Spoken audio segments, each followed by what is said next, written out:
Among the panelists at 4 o'clock will be Tony Rayns, who is here now counting his change, it seems at the moment, preparing to buy a cup of coffee perhaps later on, preparing to give you a lecture. And I'm very, very pleased to have the opportunity to say a couple of words about Tony to introduce this talk. So some of you, Tony will need no introduction. Those of you who have lived in London for a long time will be aware of his very, very central role in everything to do with the culture around East Asian cinema in the UK and, in fact, elsewhere, much further abroad, of course, as well. Yesterday, we had here, as well as the Chinese Visual Festival, an East Asian Screen Studies Symposium for one day, which I know some of you were at. And at the end of the event, there was a round table, and one of the speakers was talking about public events showing Chinese cinema in the UK, and she was going back into the great depths of history and talking about how where's he gone? And talking about how in 1979 the first major exhibition of Chinese film was held in the UK, and this was organised, in fact, by Tony Rayns and Scott Meek at the British Film Institute. And ever since that exhibition, known Electric Shadows, which was, in the context of which was the first time I met Tony, he's been very actively involved in the process of bringing Chinese and East Asian films to the UK, but also going much beyond that. He's very actively involved in activities such as curating selections for film festivals. For many years, he was a programmer and still is a programmer at Vancouver, very centrally involved with bringing East Asian cinema there. For a number of years, until quite recently, he was also very responsible for bringing Chinese films to the London Film Festival, and so on. He's also been very involved in working on subtitles of Chinese films. So as you know, we had Jia Zhangke here last week, and I quickly found out, except for Jia's first film, from Platform On, every single film, Tony has been the main subtitler for the English language subtitles. So as a result of all this activity, Tony has a lot of inside knowledge, and his lecture this afternoon is entitled The Secret History of Independent Film in China. So I'm expecting to get a lot of juicy details that I might not otherwise know. And I'd like you to join me in welcoming Tony Rayns.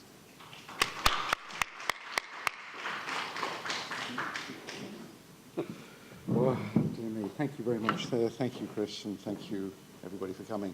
Since we're in a distinguished university, I think I should probably start with an apology. This is not going to be an academic talk. In fact, it may turn out to be an anti-academic talk. I don't know.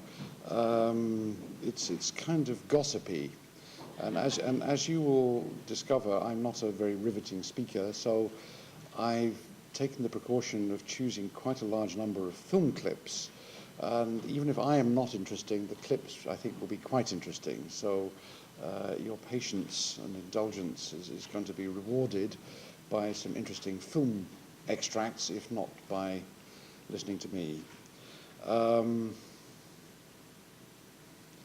Yeah, I think that's the only apology I need to make. It's all right. You'll understand well enough as we go along. Now, Chinese independent film begins, I think, in 1988. But I want to start off a year earlier than that.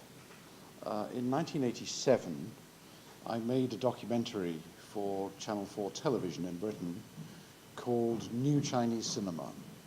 At that time, it was a politically difficult moment for the so-called fifth generation directors in China.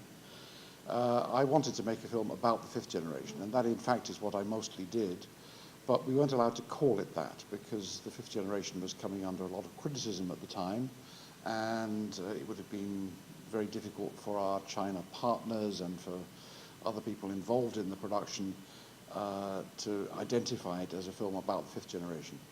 So we didn't. It purported to be a broader picture of what was going on in Chinese cinema in '87. One of the things I did was go to the Beijing Film Academy, the main film school in China at that time, and in fact the only film school in China at that time, and visited the directing class. And I'd like to start off by showing you just a short bit from my documentary, showing that visit to the directing class at Beijing Film Academy. It also includes a little bit of interview with the directing class tutor, himself a director of the 4th generation, a man called Zheng Dongtian. So let's kick things off with a little clip from my documentary.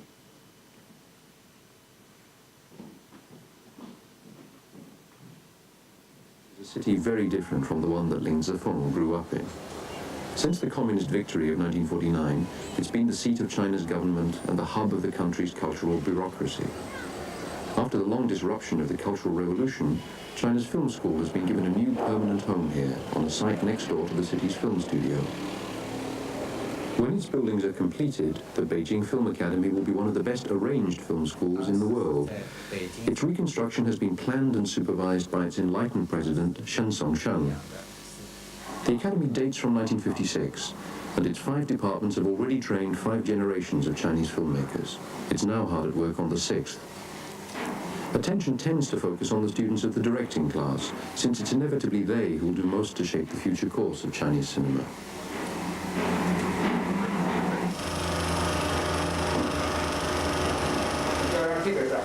The Academy's current students are a lot different from their predecessors of the 5th generation.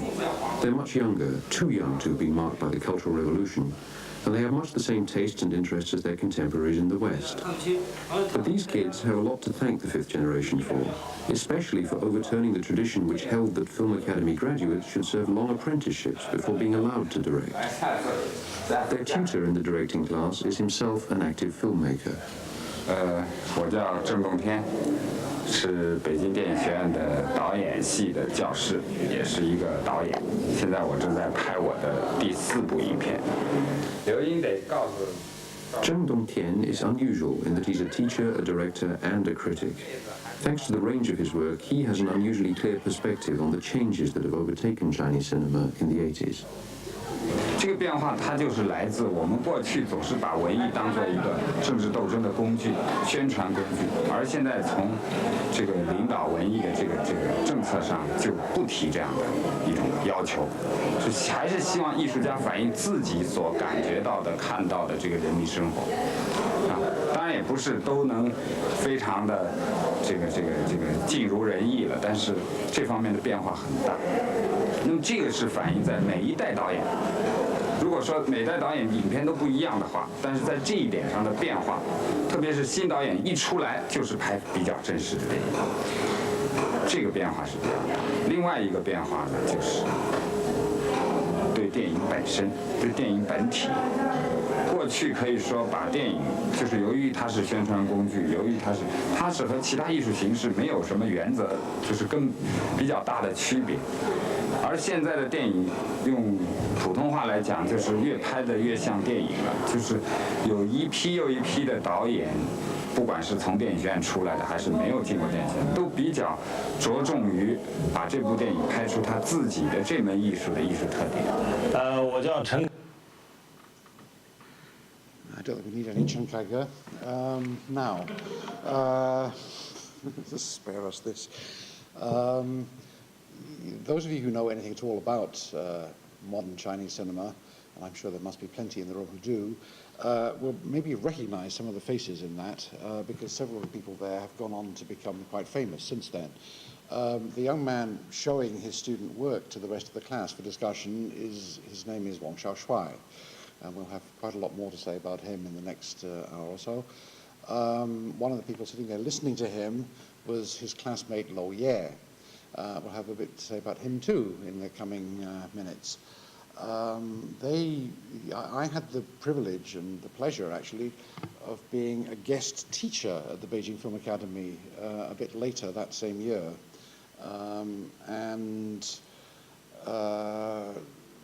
I taught the directing class for a semester, and it was clear that Wang Xiaoshuai and Lo Ye were the standout talents in the class. There were some other interesting people there, but they were the two most likely to succeed, in my view, and other people's views too.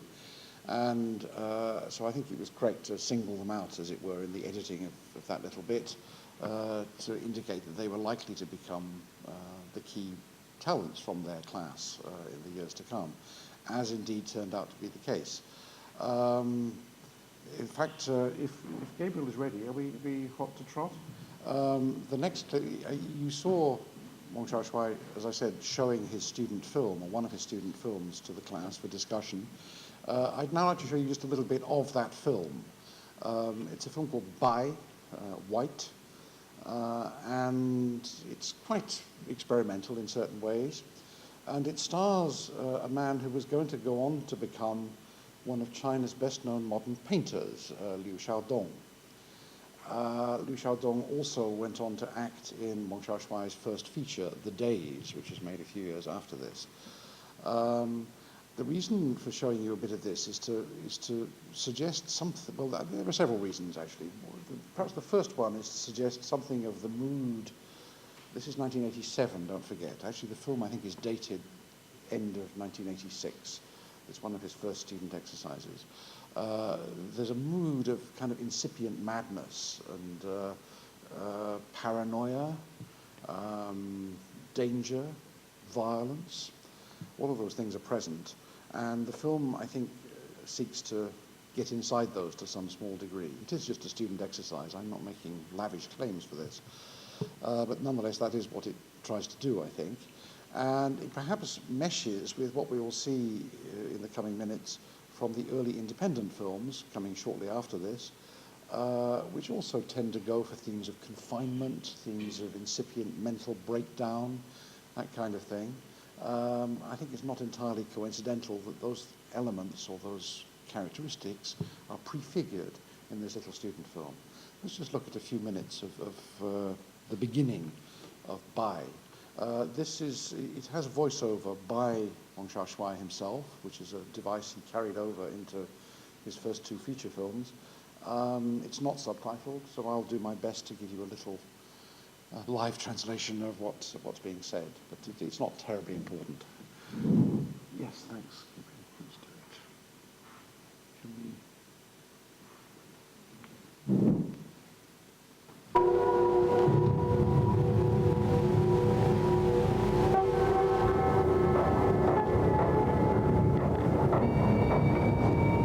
我早已熟悉这种黑夜。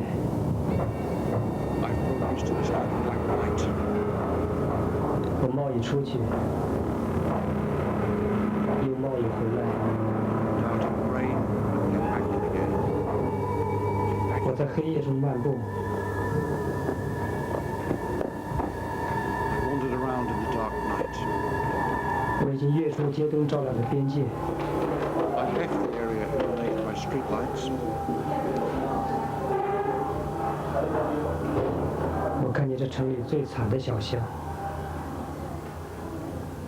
I saw the longest alley in the city.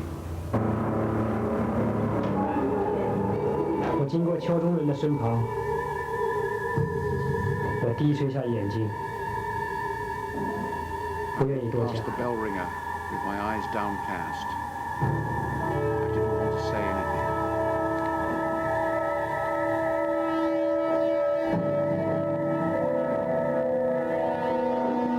我站定，我的脚步声再也听不见。 I stood still. My footprints could no longer. My 我正 footsteps. 在接近一双拿刀的手， Now I touch a pair of hands and a 笼 knife. 罩。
Well, I hope you found that interesting, because I'm going to show you another one now.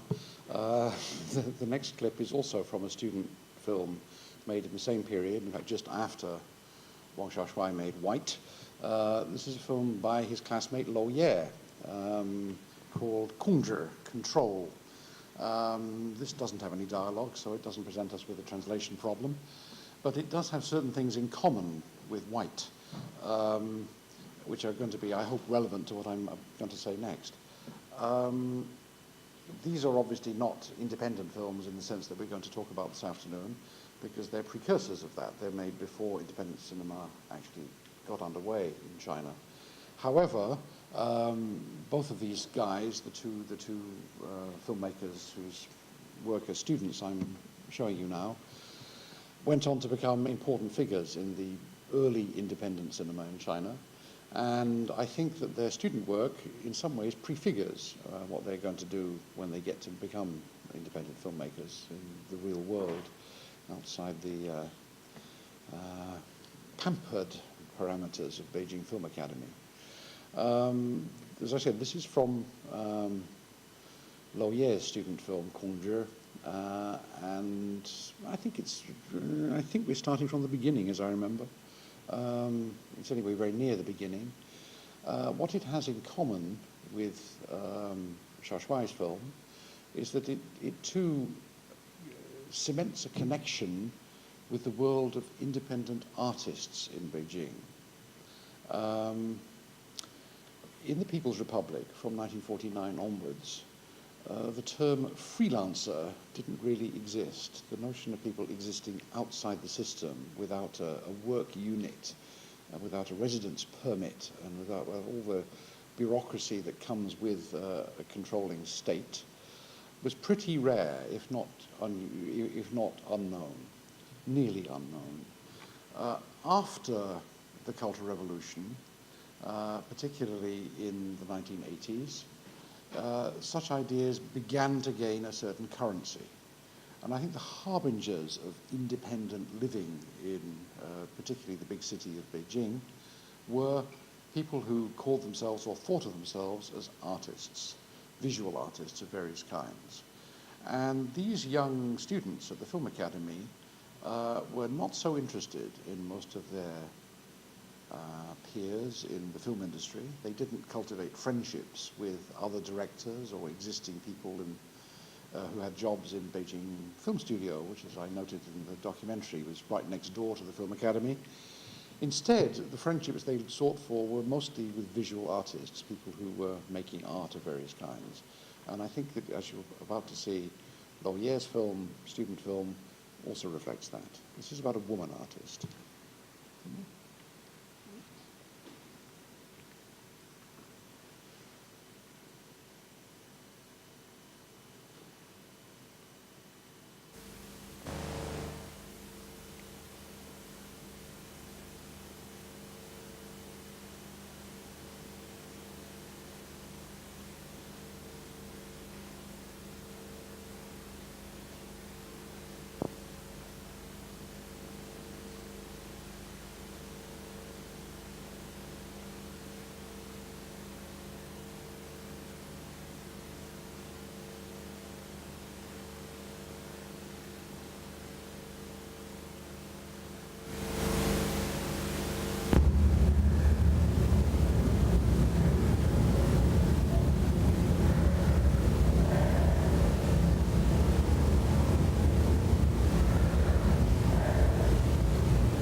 as I said, incipient madness, and also the issue of larger issues of control, being in control of things, not being in control of things, chaos. In fact, the great phantom that the Communist Party is always invoking, Yuan, chaos.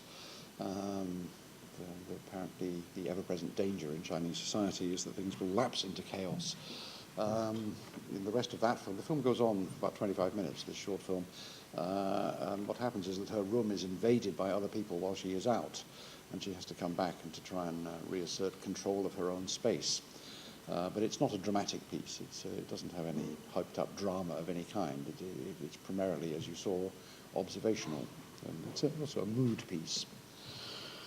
Now, you will have noticed the word history appears in the title of this talk, and I feel obliged that I have to give you a little bit of historical background. I think that there were four main reasons why independent filmmaking came to pass in China in the years right after these short films were made at the Film Academy. Let me sketch them very, very briefly. One is, I think there was still some fallout from the Cultural Revolution. The Cultural Revolution had ended, of course, 10 years before this, but it was the Cultural Revolution that destroyed social etiquette in China, creating the first great contrast with Taiwan, actually, where keqi remains a very ever-present fact of life. But in China, it hasn't really done so since the Cultural Revolution, and that's, I think, because young people were taught to disrespect their elders, their teachers, their betters, even their parents in many cases. So the normal Confucian etiquettes, the codes of governing behavior, particularly between the generations, were brought down. And I think that that had a lasting effect in China. You can still see it right now, all these many decades later. And it seems to me that that was one of the factors that led to the idea of young people becoming independent-minded and disrespectful and not wishing necessarily to accept what their elders and supposed betters say about what they should be doing and how they should be living their lives and what kind of work they should be doing. So I think that was a background factor. I've already mentioned the independent artists who appeared in Beijing in the late or mid-1980s, who were in some senses harbingers of that new attitude and new spirit. Secondly, 88, 1 year after that, these short films and my documentary were made, the government announced that the film industry was going to be reorganized. Deng Xiaoping, who had come back into power, of course, after the death of Mao, managed to, at long last, push through his plans for economic reform in China, which whose results we can all see today. And one of the things that was proposed and indeed announced in 1988 was that the film industry would cease to be a state enterprise, although it would remain under tight state control, and would instead become a private enterprise and supposedly profit-making. It didn't make much profit in the early years after the change was implemented. In fact, most studios, most of the old state-run studios, because they had nobody at all on the staff who knew anything about producing films or much less about marketing and distributing films, they were paralyzed. In fact, most of them preferred not to make films at all than to risk making the wrong kind of film or a film that might get disapproved or might lose money. So things really seized up. Up until that point, the standard model had been for graduates from the Film Academy to be assigned to work in one of the 16 state studios scattered around the country. And so a young graduate from the academy might expect to be sent to one of the studios and probably would have to wait a number of years, maybe up to 10 years, working as an assistant and maybe as a screenwriter or collaborative screenwriter before being given a chance to direct. As we know, several members of the fifth generation were able to jump the queue in that respect because they were assigned to small regional film studios like the one in Guangxi, in Nanning, where they were able to, because there were very few staff there and there were no old directors demanding seniority and first picking at the year's ration of film stock. So people like Zhang Zhenxiao and later Chen Kaige were able to take advantage of that situation and make their first features quite soon after graduating from the Film Academy. However, in the class that graduated in 89, 90, were faced with a new situation where the studios, none of the studios, in fact, wanted to take on graduates. They had too many staff already. The last thing they wanted was more staff who they would have to not only pay but also accommodate. They'd have to look after their health care. They'd have to look after their families in some cases, if they've already married and had children or had a child. So the studios were just not interested, and the studios started refusing to take on new staff from the Film Academy. So suddenly this generation, the young people you've seen in my documentary and whose work you've just seen bits of, found themselves unemployed. They were without work assignments, and they were the first people ever to come out of the Film Academy and not being given assignments to work in particular places. This situation was compounded by my third reason, which is, of course, the Tiananmen Square protest occupation in the spring of 1989. The Film Academy was known to have taken quite a large role in that protest occupation, not least by filming and documenting quite a lot of what went on. A lot of the students from the Film Academy went there to shoot video and film of the demonstrators. And so Film Academy students were particularly suspect in the wake of that. I'm sure nobody needs me to remind them how that protest occupation was ended by the authorities on the night of the 4th of June. Nobody needs me either, I think, to explain what a traumatic effect that had on most of the young people of students who were students or of student age in China at the time. Of course, on many older people too. But this compounded the difficulty with the reorganization of the film industry by making students particularly hard to employ. Nobody wanted to employ anybody who might be tainted by association with the protest occupation of Tiananmen Square. And there's a fourth factor, completely unrelated to all of this, which is that in the changes of the late 80s, a number of new industries had come into existence in China, and they included a pop music industry in somewhat the modern sense. It's something that is documented, or obliquely documented, in Jia Zhangke's second feature, Jantai, a platform. China didn't really have a pop music industry before, but suddenly, under the influence of Taiwan and to a lesser extent Hong Kong, there was a pop music industry, and people started publishing cassettes in those days, LP records and cassettes, but cassettes were the big thing. Later, of course, followed by CDs. And at the same time, advertising came out of the blue into China. China had been more or less advertising free. It had a different kind of advertising known as propaganda, but there wasn't really commercial advertising in the sense that one knew it in the West or one knew it in Taiwan and Hong Kong. Suddenly China had it. Both of these industries, the pop music industry and the advertising industry, were given to producing short films, basically ads for television or pop music promos, what we now think of as a music video. And the Film Academy students had found that they could earn very decent pocket money by crewing these little films. This introduced to them the idea of freelance work, the fact that you could make some money handily on the side without having to have a work unit or anybody that was formally employing you in a long-term sense. You could get a job for a couple of days working on a film crew, shooting a music video or shooting an advertisement for television, and be paid rather nicely for it, usually in cash. And this, I think, seeded the idea that it was possible to survive as some kind of freelance. So I think that was also an important factor in creating the possibility for an independent cinema. The first independent feature film, fiction feature film that is, was a film called Mama. It was developed, it was originated, developed, and financed largely by Wang Xiaoshuai, who made Bai, the first film clip you saw there. Wang Xiaoshuai had graduated from the Film Academy right after the Tiananmen Square incidents and had found himself with no job. So he, being very smart and being a fluent English speaker, had made some connection with UNESCO in Beijing, and had decided that the one way to get a film financed outside the system might be to get some charitable finance that would make a child-centered film, because UNESCO had the 10th anniversary of UNESCO's focus on disabled children was coming up, excuse me, and he thought this would be a good tie-in. So he managed to raise money to make a film focused somehow on the disabled, and he conceived what it was going to be. He developed a fictional storyline. He made various real-life contacts in schools and academies for the disabled, and he developed the project. Then, possibly because the Film Bureau got wind of his plans, it's not really clear why this happened or how it happened. Nobody really knows. But suddenly the Film Bureau announced that there was a job placement for Wang Xiaoshuai.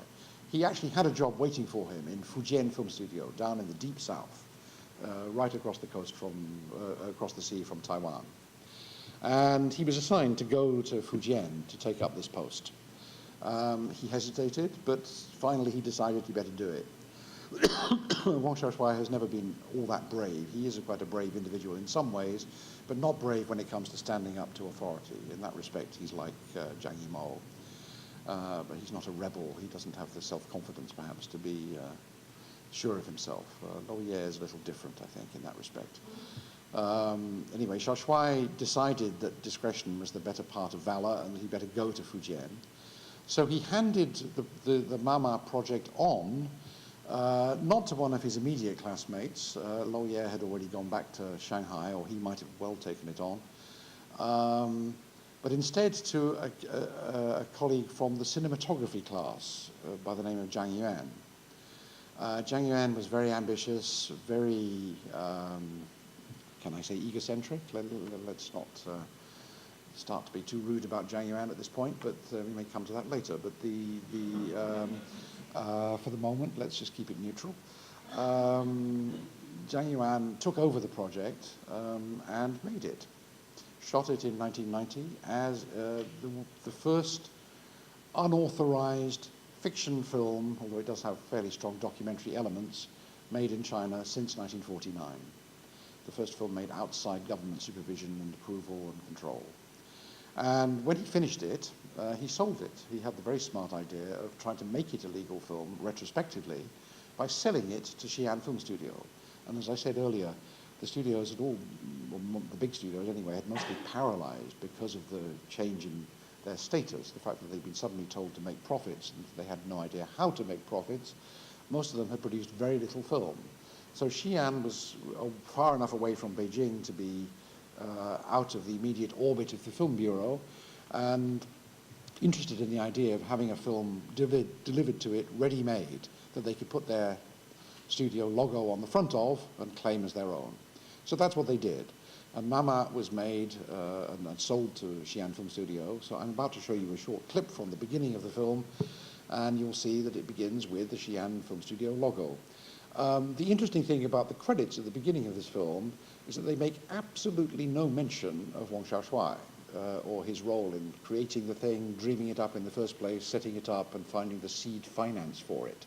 This turned out to be rather typical of Zhang Yuan, who is not a man noted for his great gratitude to friends who've helped him.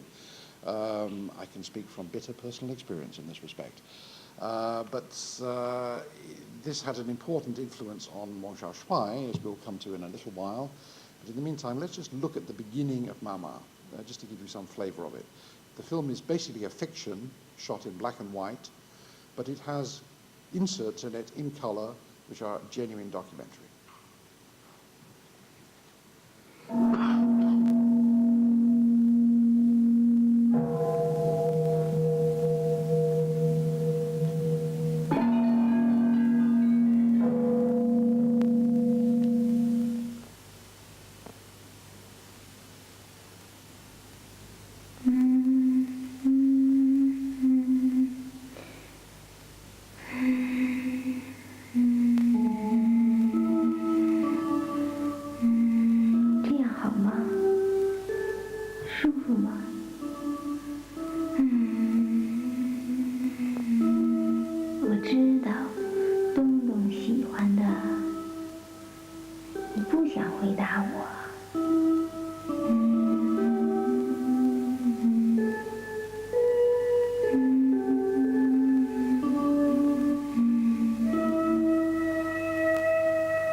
少麻烦，所以我想能不能让他再试一年。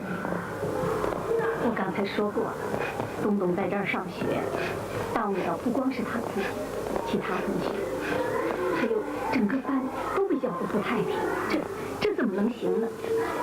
再说，也不是我能说了算的。你说呢？我现在正在给东东治疗，能不能让他再试一年呢？我保证他能跟上。你保证，我不能保证。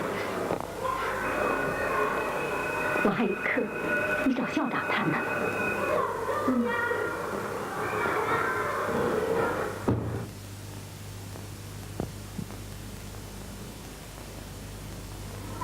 我看是。我知道校长的难处。不，东东看来没有希望。东东还是个挺可爱的孩子，他很特别，不像其他许多弱智孩子，因为他是后天的，所以在他头脑里还有许多儿童时期的美好记忆。我想，如果好好努力，他恢复的希望还是有的啊。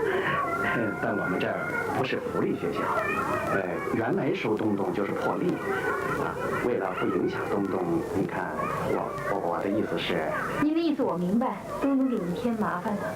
啊不，只是有时候真希望东东能像别的孩子那样。啊，我很同情你，但是东东是这样一个孩子，我们也没办法，是吧？你希望你的孩子能像其他的孩子那样，聪明健康，这是一个母亲的希望。我正在给他做治疗呢。是我理解，所以你把他交给社会，也是应该的。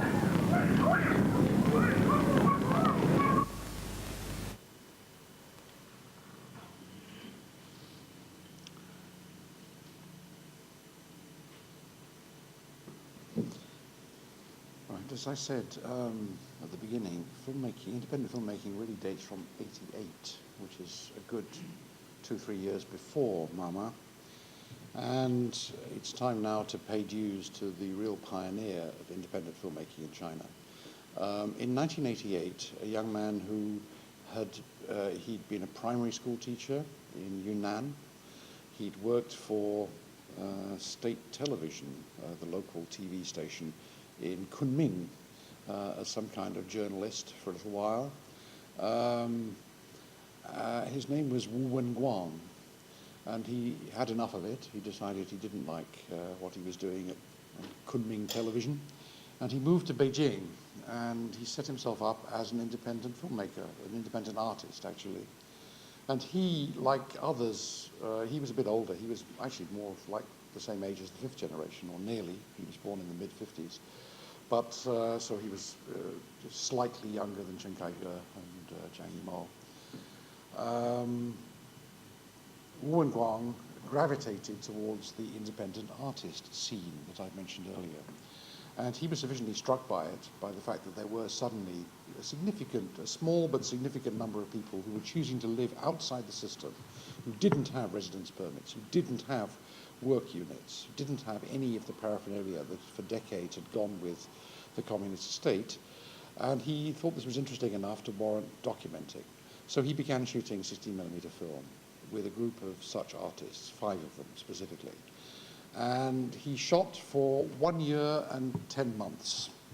Began in '88, finished in 1990. You will, being eagle-eyed and very quick to perceive and grasp things, I realize that you will know or will have noticed that the Tiananmen Square incident occurred in the middle of that period. Wu Wenguang was not stupid enough to try and deal with that directly, because that was, of course, would have invited serious police and state action against him if he had tried to. But he does deal with it in the course of the documentary. The documentary is quite long, about 2.5 hours long.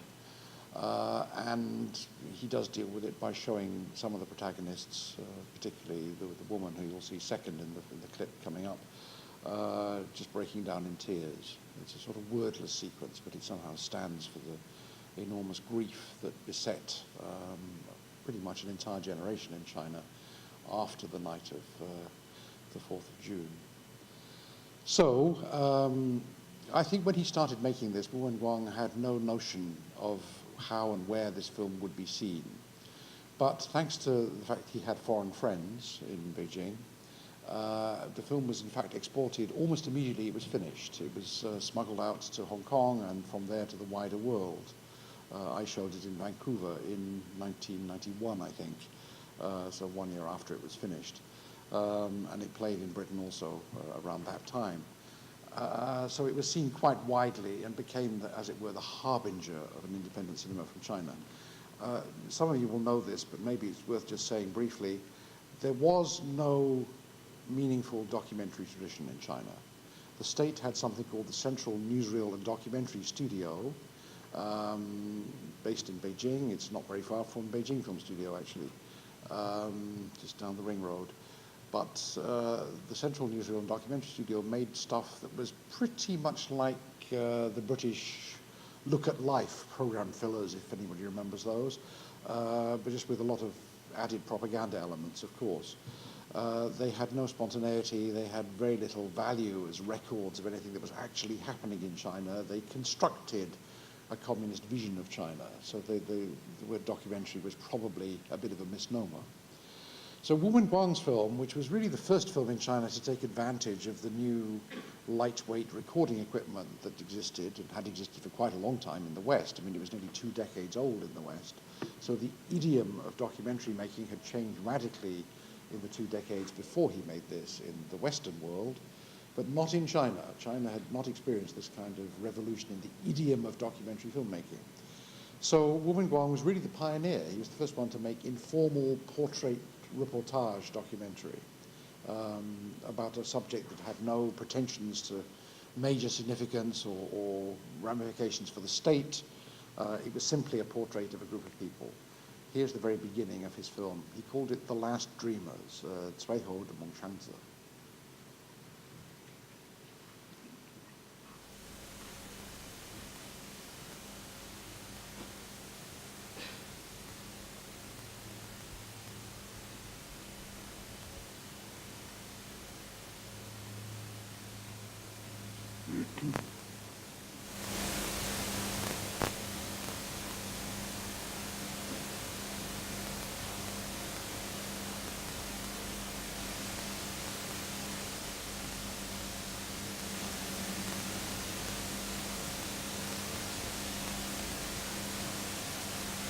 Oh, these captions just introduce the 5 people. I don't think we need to translate them. He didn't bother to subtitle them for some reason, but it's just the name, the date of birth, and a little bit of background on each of the 5 protagonists of the film.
We're running a bit late and we've still got lots to get through, so I'm going to shut up now and talk much less. So sorry to have gone on for as much as I have. As I said, that was the first ever independent film in China after 1949. The first time that a film was made complete and finished. Begun, shot, edited, and then shown overseas and underground in Beijing, of course, and other cities, without permission of the authorities, so made without the knowledge or approval of the Film Bureau. So that was the real pioneer. Mama was the first film that had wide international circulation, and that was because it was a fiction film. It went to print, even before it was sold to Xi'an Film Studio, a copy was smuggled to Hong Kong, and from there it went to the rest of the world. I showed it in Vancouver, I think it played in London at the ICA, and it's been shown, well, pretty much internationally everywhere. That's quite a long time ago now, it's more than 20 years ago, so maybe there are people here who weren't even born when this happened, but nonetheless, it marked the moment when independent film from China started to reach the outside world and people became aware that there was something going on at this level of independent production in China. The last people to notice this, of course, were the Film Bureau, who, as ever, a crack team. It took them about 4 years, really, or 3 years at least, to notice that a lot of independent films were starting to appear in film festivals around the world, and in some cases, even going into distribution or playing on television. I was, in fact, summoned. My first visit to Beijing after the Tiananmen Square incident was not until 5 years later, in 1994. I stayed away for a number of years for personal reasons. And on that visit, I was invited by the Film Bureau to come and visit them, which I did, and they welcomed me very warmly, sit down, have some tea, the usual things, and then said, we hear that you were responsible for smuggling the Mama from Beijing to Hong Kong. And I said, no, it's simply not true. How do you think am I supposed to have done this? It's a 35mm film. A 35mm film is 2 large, very heavy film cans weighing many, many kilos. I'm supposed to have hidden this in my hand baggage? How do you think I achieved this? In fact, I had nothing to do with getting Mama from China to Hong Kong. I know who did, but wasn't going to tell the Film Bureau that, of course. I thought it was, the interesting thing about the story is not that they suspected me of having something to do with it, which I certainly didn't, but that it took them, I think, 3 years, from 91 when Mama first appeared to 94 when they dragged me in, to start asking questions about how this had happened. So that gives you some measure of how incompetent the Film Bureau was, and probably still is, although it has changed quite a lot these days. Okay, we left Guangzhou Square in Fujian, down in the deep south, and we left Zhang Yuan making Mama, building on all the foundations laid by Wang Xiaoshuai, but giving him no thanks or credit. Wang Xiaoshuai, not unsurprisingly, was a little pissed off by this. And after a year or so of working as an assistant to the fifth-generation director Wu Zhenliu, he came back to Beijing, determined to make an independent film of his own. He felt he'd been left behind by the movement. The movement had gone on bigger. He'd noticed that it was aware that Mama had been shown with quite a degree of success around the world, and he felt that part of that success should have been his, I think. So he came back to Beijing, and he picked up pretty much where he left off in the short film that you saw a bit of, called Bai, White. He turned once again to his friend Liu Xiaodong, in this case also to Liu Xiaodong's wife, Yu Hong, both of whom were artists, and he decided he would make a film about that post-Tiananmen Square mood of anomie and as I keep saying, incipient madness, a sense of imminent breakdown, a sense of mental disturbance and disruption that was overtaking particularly that independent artist community, of which Liu Xiaodong and Yu Hong were obviously a large part. By this time, Xiaodong was a very prominent painter, went on to become one of the most successful of his generation in China. So I'd like to show you actually two little bits of Wang Xiaoshuai's first film. It's called The Days, Dong Chun de Ruzi. This is the title, and we don't need to go into it, it's a pun. The title is a pun because the Dong and Chun are part of the main character's names. So literally it means winter and spring, days in winter and spring, but winter and spring are synonymous with the two central characters. It's about a relationship that breaks up, but both characters are painters, independent artists. It breaks up because the woman has contacts overseas and decides to emigrate, thereby ending the relationship. So first let's just look at the beginning of The Days, and then I'm going to ask Gabriel if he can fast forward to a bit later in the film, and we'll look at a second clip from it in a moment. So let's start with the beginning of the film.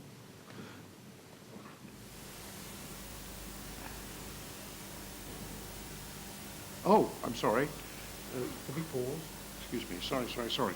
I've got the wrong clip. I'm setting up the wrong thing here. This is something else. I've been introducing The Days, and I've jumped a clip. Let me backtrack just momentarily, and I'll briefly set this up. Completely my mistake. Forgive me. I said before that Wu Wang had really introduced what we might think of as modern documentary filmmaking to China. Nobody had made that kind of observational, intimate documentary before in China. It was very far from the standard idiom of Chinese so-called documentary.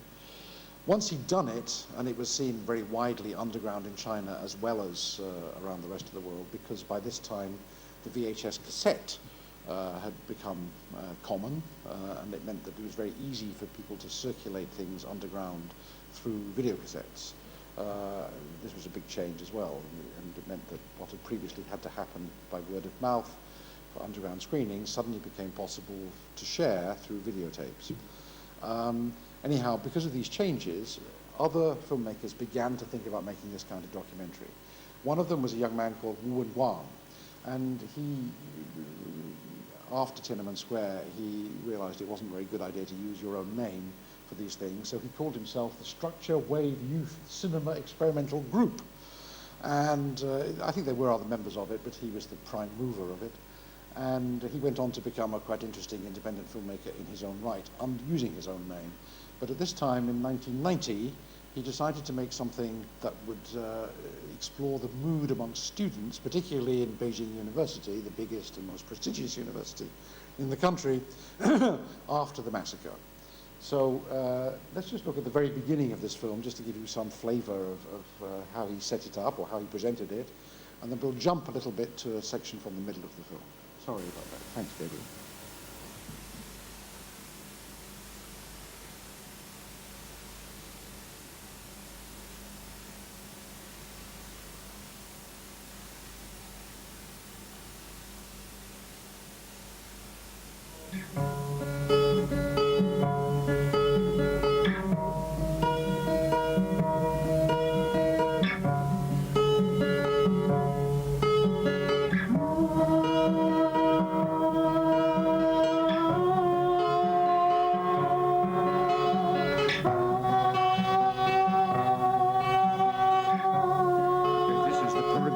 Beijing University's grounds, sports ground.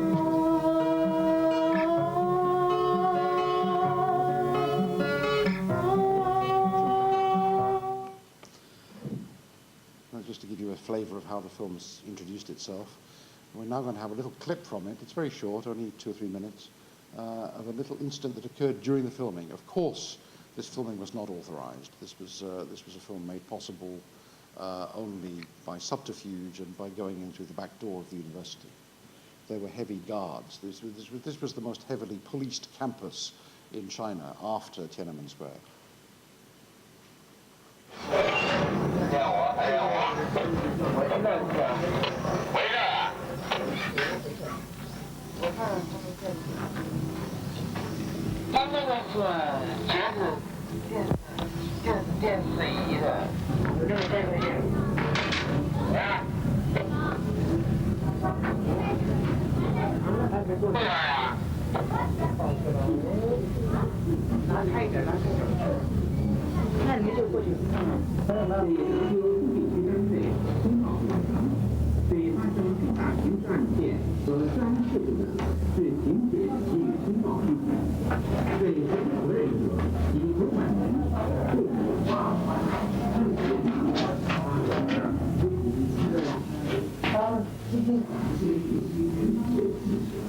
这你们得事先联系好才能进来，你没联系好，你就来，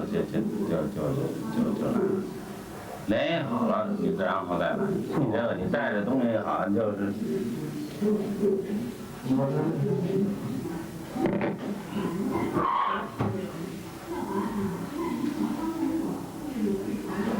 之前你们也没打电话跟他们联系啊？你好像是来过吧你？就上次我帮那个，你看看他，上次就是你，给同学拍纪念照，你这又，虽然呢就是，这次我就，虽然你拿介绍信，你这个手续也没办全，你就这等着这个。我们就准备去办。所以说我一看你这有点眼熟，是不是？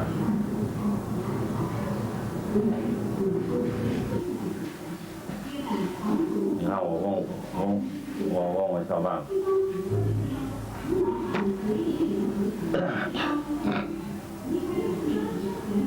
上次我跟你说过，你来时间来这东西都得经过校办，你直接这团委，你这没联系好，拿这会儿你要是这个东西就是。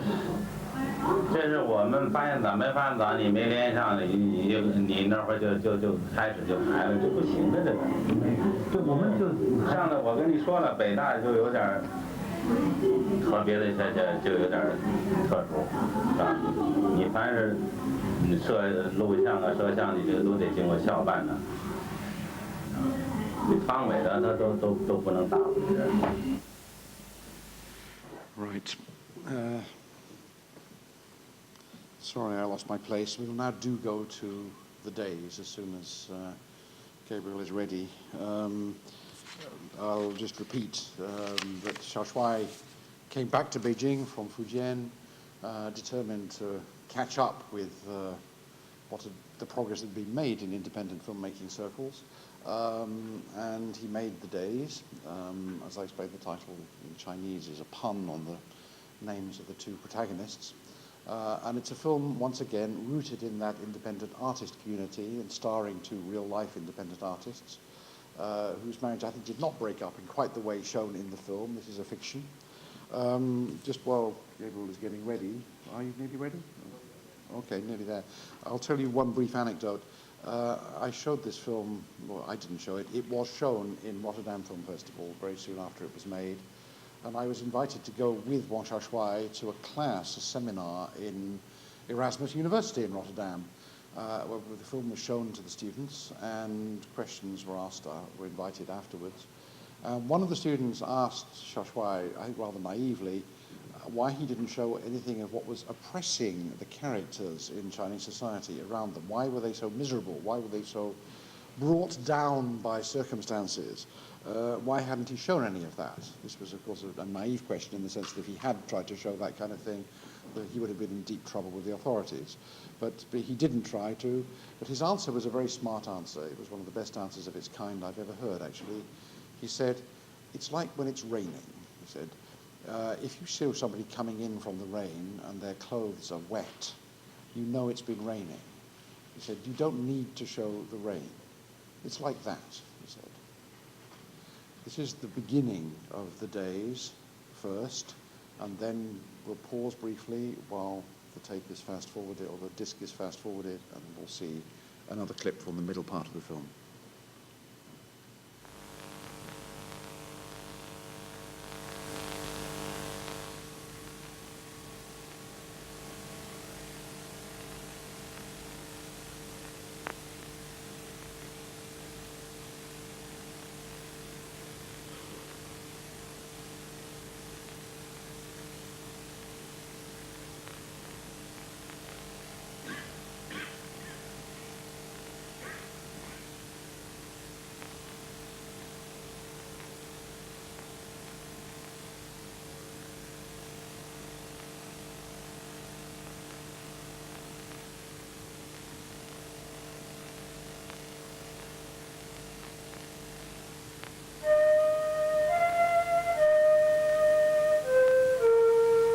在我后来见到他的许多日子里，他一直这么坐着，很少见他拿起画笔画画。他说他整个春天就是这么过来的。关于他和小村的事儿，提的也很少。他说他们是最平常的一对儿，实在没有什么可以回忆的。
那个时候，他们每天早上做爱，有时还没有完全睡醒，整个城市都极其安静。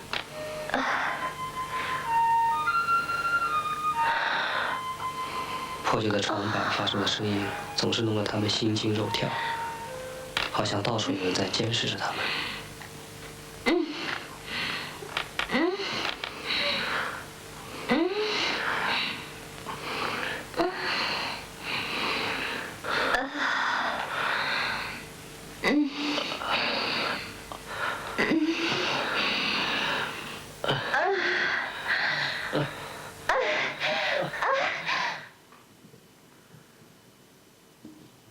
While Gabriel is fast forwarding to the other clip that we need, Let me just say briefly that this is a sequence from the middle part of the film. The film, those of you who've seen it will know this, those of you who haven't, should be told that the film focuses almost entirely on Yu Hong and Liu Xiaodong, and in their small, rather old and decrepit apartment, which is also their studio, or their studios, I should say, since they work separately. It rarely ventures outside that, except to maybe the courtyard down below, where we see other people passing and get some sense of who the neighbors are. However, there is one sequence in the middle of the film when Liu Xiaodong goes out and meets an old friend in a bar, and that's the clip I'm going to show you. The old friend is played by Wang Xiaoshuai's classmate Lou Ye, and in this fiction, he plays a student who is on the run from the authorities because of his involvement in the protest occupation of Tiananmen Square. Just as that scene, the beginning scene of the film, was by some way the frankest sex scene seen in Chinese cinema anywhere at all, I think. I was going to say since the 1930s, but actually it's a lot franker than anything seen in the 1930s. It was the frankest treatment of sex, or the sex act, in Chinese cinema, certainly since 1949, anyway, since the communists came to power. So this following clip, set in the bar, the brief conversation between Liu Xiaodong and Lou Ye, is the independent cinema's first frank treatment, and it's not very direct. Again, he's not asking for big trouble, but it's the first frank treatment of Tiananmen Square and what happened afterwards. Be okay? Thanks. Let's see it.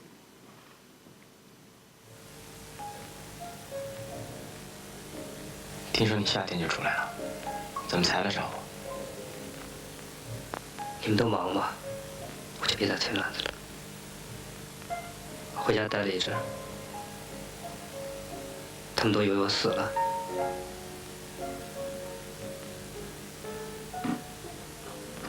其实还真不是死了。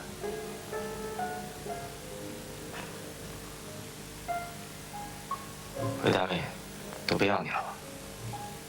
他们也忙啊，忙得连听话我1年的工资都忘了。我回去以后还领了1年的工资，1000多块钱吧。真不错。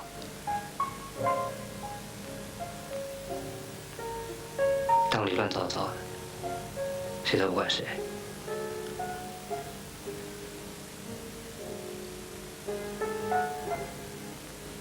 你怎么瘦了？我他妈什么时候胖过？画卖的怎么样？卖个鸡巴！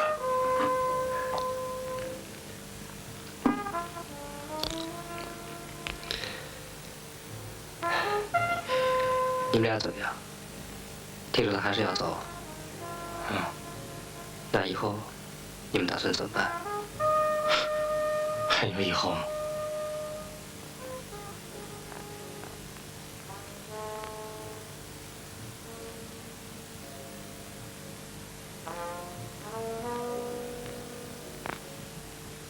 我也要走，真的，真走。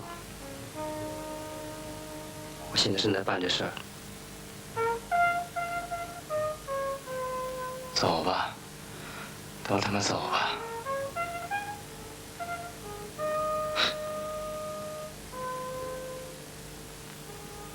你回来会见到小秋了吗？听说他结婚了，我就没跟他联系。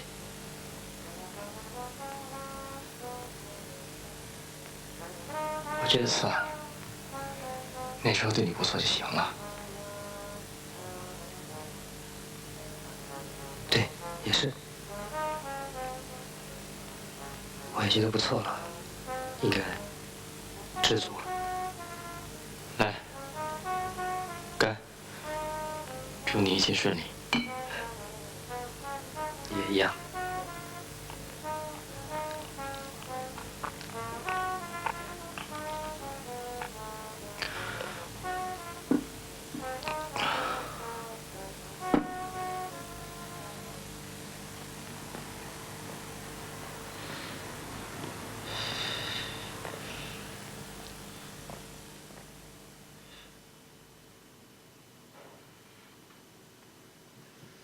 we really do have running time problems because it's already 3:30, I see, to my horror. So I've asked Gabriel to skip the next planned clip and we'll jump to the penultimate one. There's just 2 more to look at, but I think it'll be all right.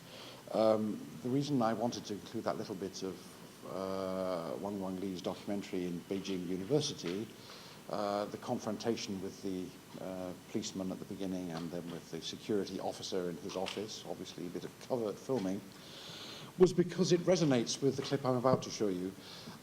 We now go back to Zhang Yuan, the man who ended up making Mama, and became really the first star of Chinese independent film, in a sense, the first one known internationally anyway.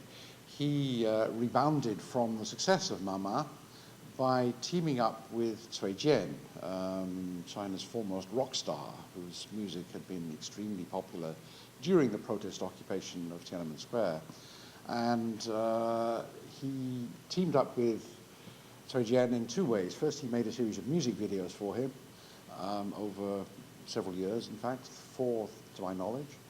And I'd mentioned earlier that this was a burgeoning industry, a burgeoning source of employment and pocket money for many of the younger filmmakers.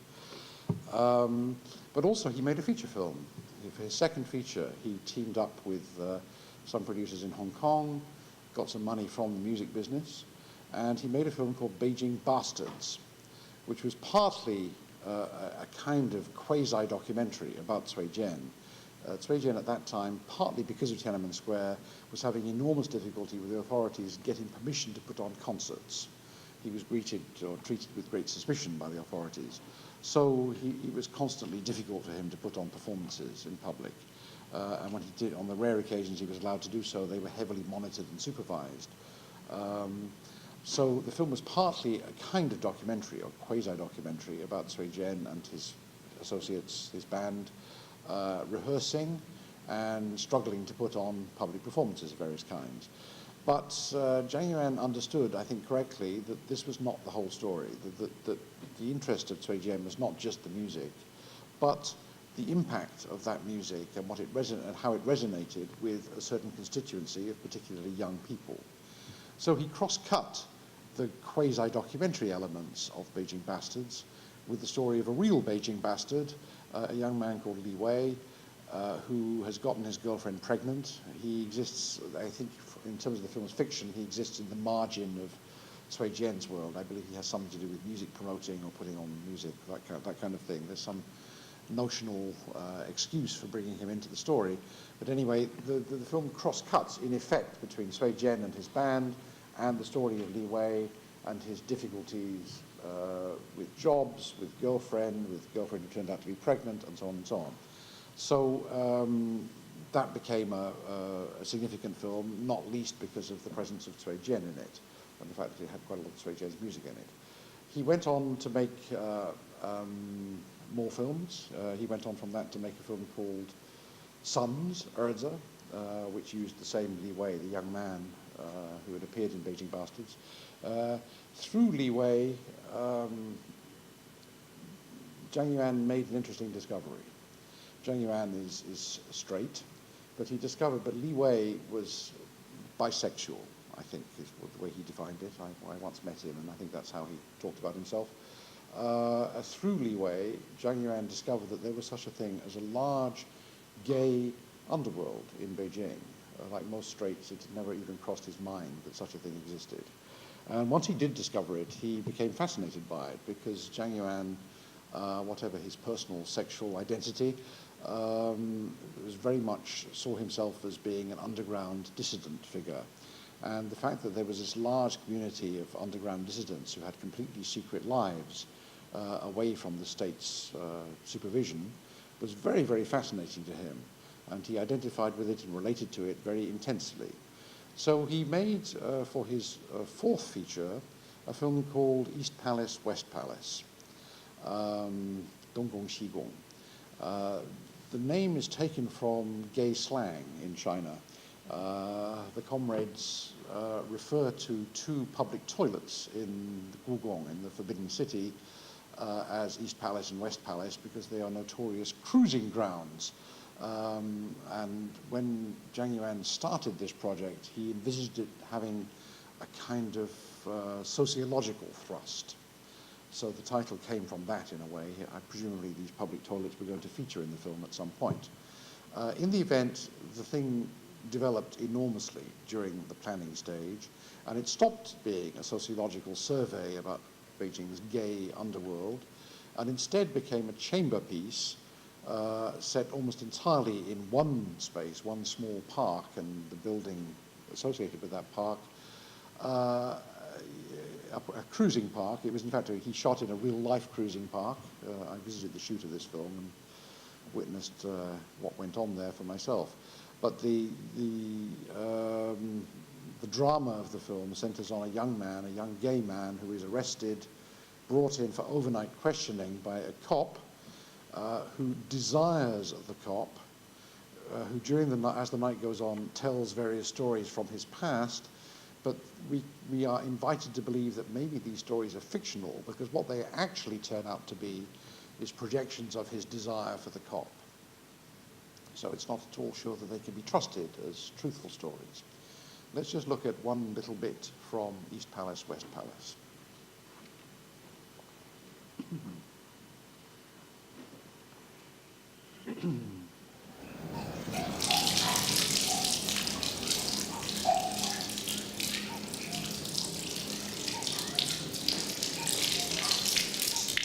哎，你住哪儿？北海后院26号，在哪儿上班？旅游杂志社的。单位在哪儿？对。中学的时候，班上有个女同学。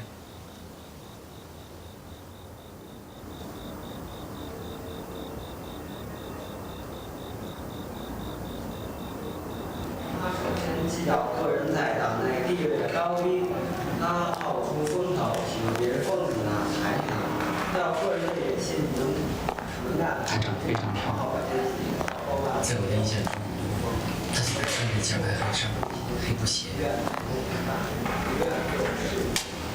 她家里没有别人，她有个外号叫“公共汽车”，意思是谁爱上谁上。回去吧。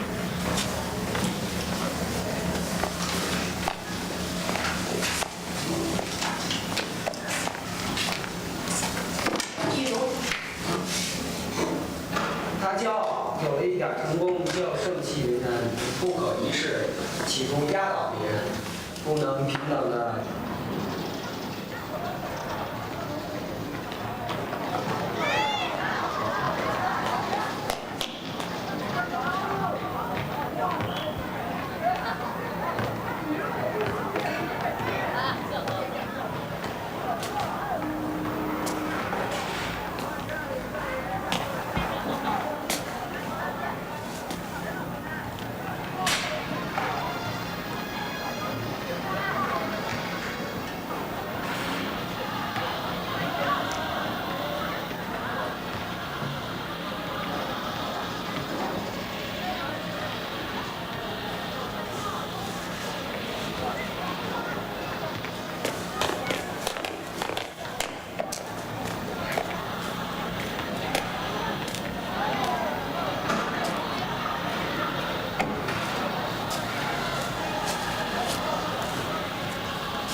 你真的结婚了？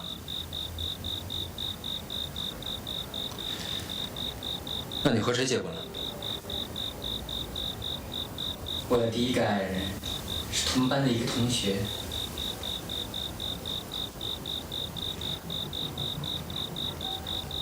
快点说呀！她很漂亮，很强壮。什么？她很强壮。能在学校里保护我。我们的第一次是在他家里，议论过班上的女同学，尤其是公共汽车以后，他应了，我也应了，就动了手。我说，我是女的。你是干什么的呀？我是女的。我问你是干什么的？你是问我的职业？废话。我是作家。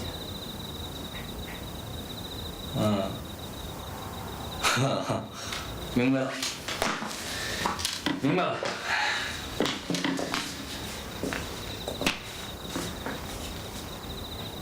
哎，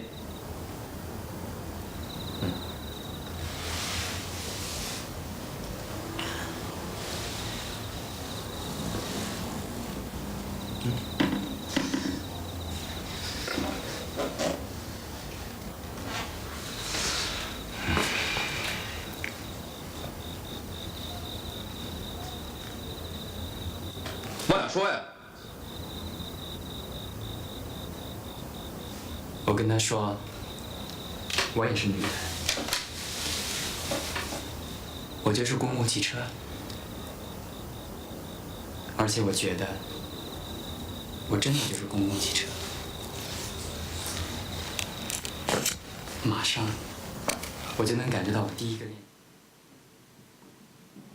I would content while Gabriel lines up the last clip, I content myself with not offering much comment about that, but just saying that it's not very difficult to read this film, not just as a commentary on Beijing's gay subculture, which obviously it is, and not just about Sierra Mesque's sex, which it also is, but also as somehow a cipher for Zhang Yuan's own relationship to state power.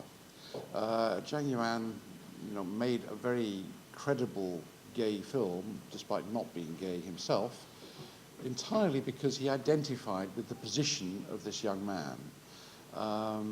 In fact, his own relationship with the police, the police are not always as kind to him as Hu Jun is in that clip, but his own relationship to the police is very similar to the relationship of the boy in the clip that you've just seen. That's to say, to some degree submissive, to some degree flirtatious, and to some degree a victim. And I think that Zhang Yuan showed unusual degree of self-awareness, in fact, in constructing this film, and managed to make something that is both believable as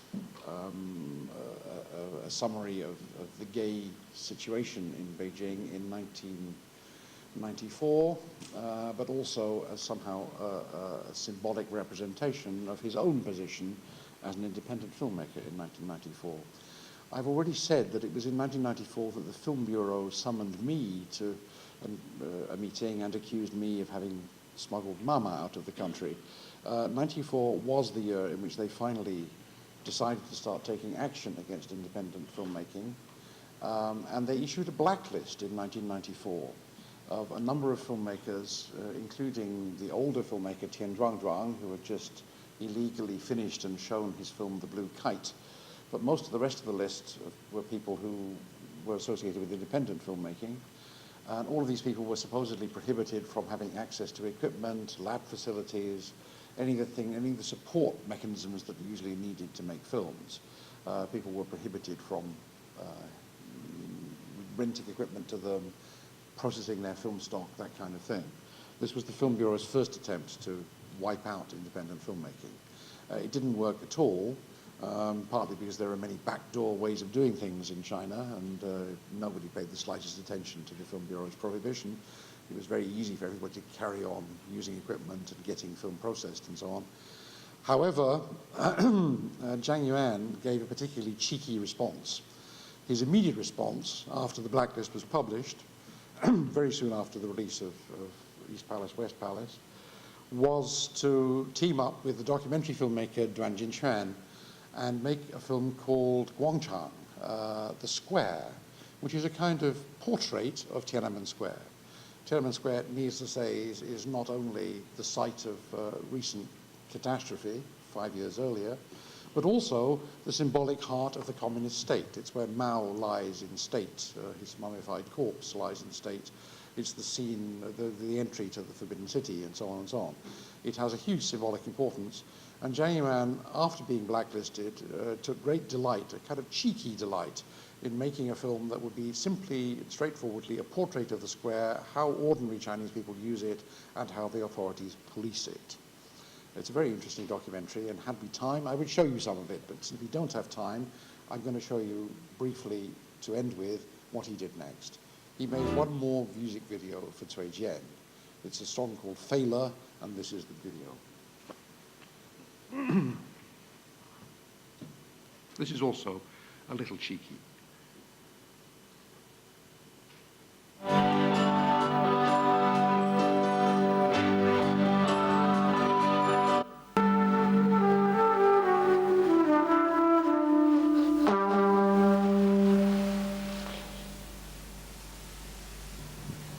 No. Number 4. Yes, we got that. Yeah.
Let's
That pretty much marked the end of the first phase of independent filmmaking in China.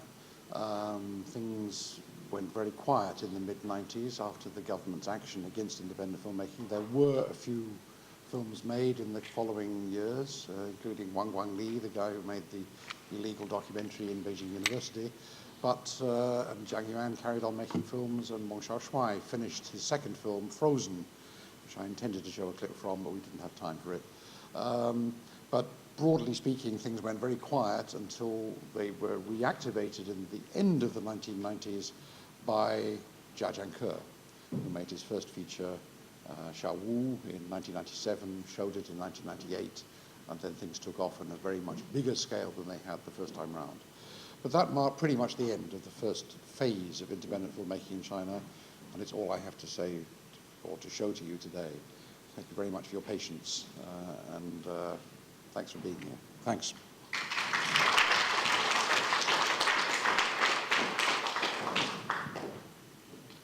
Thank you very much indeed, Tony. I think there's a lot of information in there that many of us didn't know before. And I also was particularly interested in the analysis you gave us of some of the 4 factors in the origins of independent filmmaking in China, whereas I think many of us are only thinking about the political triggers.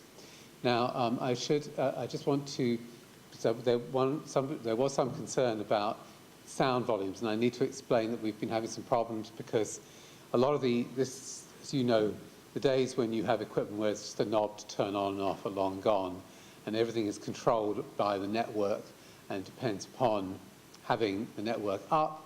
And of course, for some reason this afternoon, the network has collapsed, which is why we were not able to adjust the volume here for you, and I really apologize about that. And also why Victor was having to run in and out of the room to turn the lights on and off, which is normally controlled from here and so on. I know some of you got questions for Tony, but as you know, we have got the panel which Tony will be part of, and the panel is also about independent cinema, starting in about 10 minutes. So if you don't mind, I think what we should do is take a 10-minute break, and then when everyone comes back and we have the panel, we might start off with a couple of questions for Tony before we continue into the rest of the panel. So we'll just have a 10-minute break, and then we've got a general panel on independent filmmaking, which, apart from what Tony was telling us, will also take us up to the present day. So please just join me again in thanking Tony. Thank you very much.